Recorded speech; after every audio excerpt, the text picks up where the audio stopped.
Magkaibigan sina Emil at Tonyo at sanay na silang umuwi ng late galing inuman sa kabilang barangay. Pero ngayong gabi, may kakaiba. Madilim ang langit, walang buwan, at habang naglalakad sila pa uwi, napansin ni Emil ang isang bagong kalsada sa gilid ng palengke. Sementado, tuwid, may ilaw. Dito tayo dumaan, pre. Mas mabilis yata to. Yaya ni Tonyo.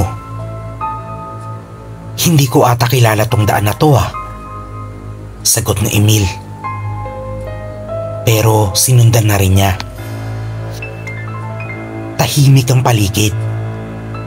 Masyadong tahimik. Wala ni isang sasakyan, ni aso, ni langgam. Lalo pa silang kinabahan nang mapansin nilang ang mga bahay sa gilid ay kakaiba. Walang bubong, parang yari sa bato, pero walang pintuan. At may mga ukit sa pader na hindi nila maintindihan. Pagliko nila sa kanto, tumambad ang isang plaza na puno ng taong nakasuot na puting damit, nakapila at nakayuko. Sa gitna, may mataas na rebulto. Pero parang hindi tao ang anyo. Ito ay may 4 na mata at isang bibig. Tonyo, hindi to normal, bulong ni Emil. Biglang tumunog ang relo ni Emil. 12 a.m. Pero napansin niyang hindi na ito umaandar. Habang naglalakad sila palayo, napansin nilang pabalik-balik sila sa plaza.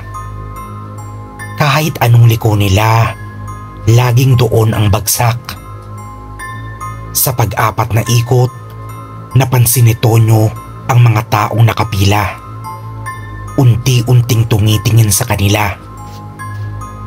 Wala silang mata, pero ramdam nila ang titik. Isang nilalang ang lumapit. Mahaba ang leeg at garalgal ang boses. Hindi kayo taga rito Kumaripas sila ng takbo. Pilit bumalik sa pinanggalingan. Pero ang daan sa palengke, wala na. Napalitan ng pulang langit at lumulutang na mga bato. Nang mapagod sila, saka lang nila napansin, wala nang liwanag. Tumingin sila sa isa't isa at doon nila napansin na unti-unti silang nag-iiba.